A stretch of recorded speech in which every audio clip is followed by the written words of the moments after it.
தொழுகை சமயத்தில் தூங்கிடுறோம். அது சூரியன் உதயத்துக்கு முன்னாடி எழுந்திரிச்சா தொழுகலாமா தொழுகக்கூடாது தவறுதான் பண்ணணுமா? இதனுடைய வழக்கமும் சொல்லுவோம் இன்ஷா அல்லாஹ். அஸ்ஸலாமு அலைக்கும். இப்போ ஒருத்தவங்க ஃபஜர் தொழுகையில தொழாம தூங்கிட்டாங்க. இப்போ அவங்க எழுந்ததுக்கு அப்புறம் தொழலாமா அப்படின்னு கேட்குறாங்க. இது அல்லாஹ்வுடைய தூதர் தெளிவாக நமக்கு சொல்லிட்டாங்க. உங்களில் ஒருவர் தொழாம தூங்கிட்டீங்கன்னா அது ஃபஜர் தொழுகன்னு இல்லை, எந்த தொழுகையா இருந்தாலும் ஒருவர் அசதியினால ரொம்ப சோர்வு நிலையினால தொழாம தூங்கிட்டாருன்னு சொன்னா அவர் விழிப்பு வந்ததும் தொழுது கொள்ளட்டும். ஒருத்தர் மறதியில தொழுகை விட்டுட்டாருன்னா அவருக்கு நினைவு வந்ததும் அந்த தொழுகையை தொழுது கொள்ளட்டும் என்று அல்லாஹ்வுடைய தூதர் சொல்லி காட்டுறாங்க. அப்ப தொழுகையை நம்ம மறதியாக விட்டுவிட்டாலோ அல்லது தூக்கத்தில் நம்ம அலட்சியமா, அதாவது சோர்வு நிலையில் அதை கவனிக்காம நம்ம எந்திரிக்காம போயிட்டாலோ, அந்த தொழுகையுடைய நேரம் தாண்டி நம்ம எழுந்திருக்க வேண்டிய நிலை வந்தாலோ உடனே அவர்கள் அந்த தொழுகையை நிறைவேற்றிக் கொள்ளட்டும் என்று அல்லாஹ்வுடைய தூதர் சொல்லக்கூடிய செய்தியை பார்க்கிறோம்.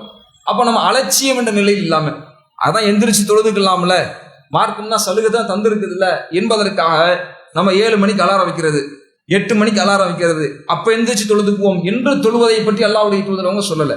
ஒரு சோறு நிலையில முடியாம போயிருச்சு, அசதியா தூங்கிட்டீங்க, இப்ப நீங்க விழிப்பு வந்த உடனே தொழுங்க அல்லாஹ்வுடைய தூதர் அதற்கு தான் அந்த சலுகையை சொல்லி இருக்கிறாங்க. எனவே நாம ஃபஜருடைய அந்த நேரம் தாமதிச்சாலும் தொழுதுக்கலாம் அப்படிங்கிறதுக்காக வேண்டி, அல்லது ஒவ்வொரு வக்துடைய தொழுகையும் அது தாமதிச்சாலும் தொழுதுக்கலாம், அல்லாஹ்வுடைய தூதர் தூங்கி எழுந்திரிச்சா தொழுதுக்குங்கன்னு சொல்லி இருக்கிறாங்க அப்படிங்கிற சட்டத்தை வச்சுக்கிட்டு நம்ம தினமும் அதை நடைமுறைப்படுத்துவதுங்கிறது சரியில்லை. ஏன்? அல்லாஹ் ரப்புல் ஆலமீன் தன்னுடைய திருமறையில் சொல்லி காட்டுகின்றார், இன்ன ஸலாத்த, இந்த தொழுகை என்பது கானத் அலல் முஃமினீன கிதாபம் மவ்கூத்தா, முஃமின்களுக்கு அது நேரம் குறிப்பிடப்பட்ட கடமையா இருக்கு. எப்ப இருந்து எப்ப வரைக்கும் அந்த இடைப்பட்ட நேரமோ அந்த நேரத்துக்குள்ளதான் நீங்க தொழுகணும்.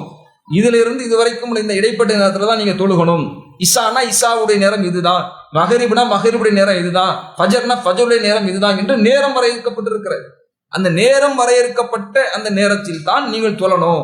இது முஃமின்களுக்கு கடமையாக்கப்பட்டிருக்கிறது, விதியாக்கப்பட்டிருக்கிறது என்று அல்லாஹ்வுடைய திருமறையில் சொல்லி காட்டுகின்றார். அப்ப தொழுகை என்பது கடமை என்று இருப்பதோடு அந்த கடமையை அதற்குரிய நேரத்தில் தொழுவதும் கடமை. தொழுவது மட்டும் கடமை இல்லை, அந்த தொழுகையை அதற்குரிய நேரத்தில் தொழுவதும் கடமை என்று இருப்பதனால சரியான முறையில் அந்த நேரத்திற்குள் நாம தொழுது விட வேண்டும். அல்லாஹ்வுடைய தூதர் வேறு இடங்கள்ல சொல்லி காட்டுறதை பார்க்கிறோம். தொழுகையினுடைய ஆரம்ப நேரத்தில் தொழுவதனுடைய சிறப்பு உயர்ந்ததுன்னு அல்லாஹ்வுடைய தூதர் சொல்றாங்க. ஒருவர் தொழுகையினுடைய கடைசி நேரம் வரும் வரைக்கும் தாமதப்படுத்த வேண்டாம் என்று அல்லாஹ்வுடைய தூதர் சொல்றாங்க. இப்ப இவ்வளவு உபதேசம் நமக்கு எதை உறுதிப்படுத்துது? ஒவ்வொரு தொழுகையும் அதனுடைய வக்து நேரம்னு ஒண்ணு இருக்கு, அந்த வக்துக்குள்ளதான் தொழுகணும் என்பதை உறுதிப்படுத்துது. அல்லாஹ்வுடைய வேத வசனமும் அதைத்தான் நமக்கு உறுதிப்படுத்துது. அப்ப நேரத்திற்குள்ளாக அந்த நேரத்திற்குள்ளாக நம்ம தொழுவது கடமைன்னுங்கும் பொழுது அந்த கடமையை நிறைவேற்றிய நன்மை நமக்கு எப்ப கிடைக்கும்னா அந்த நேரத்துக்குள்ள நம்ம நிறைவேற்றினால்தான் கிடைக்கும். அந்த நேரத்திற்குள் நம்மால் நிறைவேற்ற முடியாத ஒரு சூழல் வரும்னு சொன்னா அது 2 காரணம் தான். அதுவும் சலுகையாகத்தான் சொல்லப்பட்டிருக்கிறது. என்ன சலுகை? அசதியில தூங்கிட்டோம், ரொம்ப சோர்வு மேல் நம்மளே அறியாம ஃபஜருக்கு எந்திரிக்கணும்னு நினைச்சோம், வேற வக்து தொழுகையில எந்திரிக்கணும்னு நினைச்சோம், ஏதோ நம்மளை அறியாம தூங்கிட்டோம் என்ற நிலை இருந்தால் விழித்தவுடன் தொழுது கொள்ளுங்கள் என்று அல்லாஹ்வுடைய தூதர் என்ன செய்யறாங்க சொல்றாங்க. மறந்துட்டீங்க, ஞாபகம் வந்த உடனே தொழுங்க ரசூலுல்லாஹ் சொன்னாங்கன்னா லொஹர் இல்லை, மறந்துட்டு நானே முடிவு எடுத்துக்கிட்டு லொஹரை நானே மறந்துட்டேன்னு முடிவு எடுத்துட்டு அப்புறம் அசர் வரும்போது லொஹர் தொழுகலை அப்படி ஞாபகப்படுத்தி தொழுகிற ரசூலுல்லாஹ் சொன்னாங்களா? அப்படி அங்க புரியுமா? அப்படி அங்க அர்த்தம் கிடையாது. அங்க என்ன அர்த்தம்? மனித பலவீனத்தினால் மறந்துட்டேன், அப்புறமா எனக்கு ஞாபகம் வருது, இப்ப நீ தொழுதுருங்கிறாங்க ரசூலுல்லாஹ். அந்த நேரம் தாண்டி போனாலும் அந்த தொழுகையை நீ தொழுதுருங்கிறாங்க ரசூலுல்லாஹ். அப்ப இது என்ன சொல்லப்படுது? மனித பலவீனங்களினால் அதை நம்ம கடைபிடிக்க முடியாத ஒரு நிலைக்கு தள்ளப்படுறோம். அது தள்ளப்படுவதற்கான காரணம் 2ஆகத்தான் இருக்கணும். ஒன்னு என்ன? மறதிங்கிறதா இருக்கணும், அல்லது தூக்கமா இருக்கணும். இந்த 2 காரணங்கள் இருந்தால் அது நீங்க தூங்கி எந்திரிச்ச உடனே தொழுதுக்கலாம்.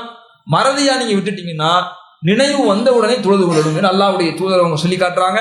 அப்ப இது சலுகையாக சொல்லப்பட்டிருக்கிற காரணத்தினால இது சலுகைன்னு எப்ப ஆகும்னா நம்ம பலவீனத்தினால் அதை முடியாம போகும் பொழுது செஞ்சால்தான் அது சலுகை என்று ஆகுமே ஒழிய, நானா 7 மணிக்கு அலாரம் வச்சுக்கிட்டு நான் 8 மணிக்கு தான் எந்திரிப்பேன் அப்ப ஃபஜர் தொழுதுக்குவேன் என்று ஒருவர் தொழுவாருன்னா அவர் அந்த தொழுகையை நிறைவேற்றியவர் ஆக முடியாது.